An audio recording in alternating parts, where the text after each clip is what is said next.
Hello everybody, we're back with another SAT algebra question. Please read it and then we will solve it together. Okay, this question is about linear equations. The table above shows some values of the linear function f. Alright, so there is a function f and it's a function of the variable n. We need to find what f of n is, right? The function is based on this data.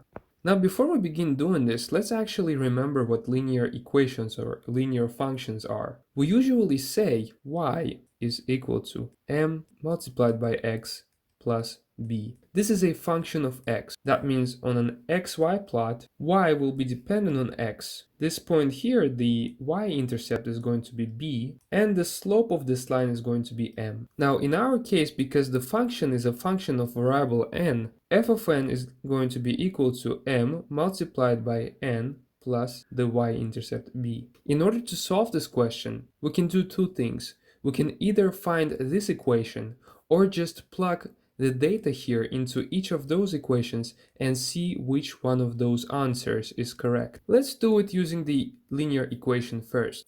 Let's find the slope m. We know from mathematics that slope m is going to be equal to difference in the function divided by difference in the variable, that is y2 minus y1 divided by x2 minus x1, or rise over run. Now here we don't have a y, but instead of y we have f of n. So pick any first and second point. Let's say this point is going to be the first point, and this point is going to be the second point. Now let's plug all the values into the equation. Notice I have changed the variables. So instead of y we have f, instead of x we have n. f2 is 7. f1 is 4. n2 is 4. n1 is 3. So we get a slope of 3 divided by 1. That gives us a 3. Now, instead of m here, we can write 3. Now, usually on the SAT, you don't need to go any further because all the answers have different slopes. And since we found that m is equal to 3, the slope is equal to 3,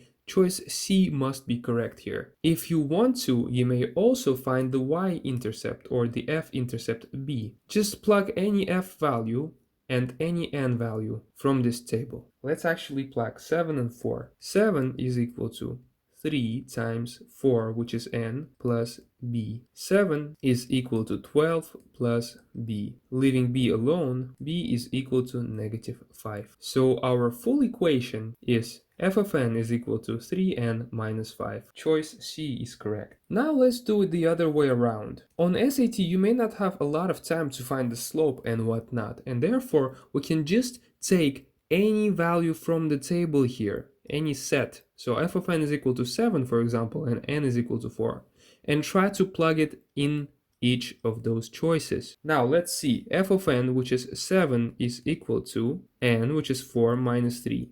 Well, 7 is not equal to 1, so this choice is wrong. Let's try it again. 7 is equal to 2 times 4 minus 4. That gives us 7 is equal to 4. That is not correct, so choice B is also incorrect. And believe me, this is much faster for experienced students. Let's plug 7 and 4 into choice C. 7 is equal to 3 times 4 minus 5, which leaves us with 7 is equal to 12 minus 5, right? And yeah, that is correct. 12 minus 5 is equal to 7, so choice C is correct. It depends on the amount of time you have on the SAT, if whether you should choose the first method or the second one. But I think you should go with the one that you're more comfortable with.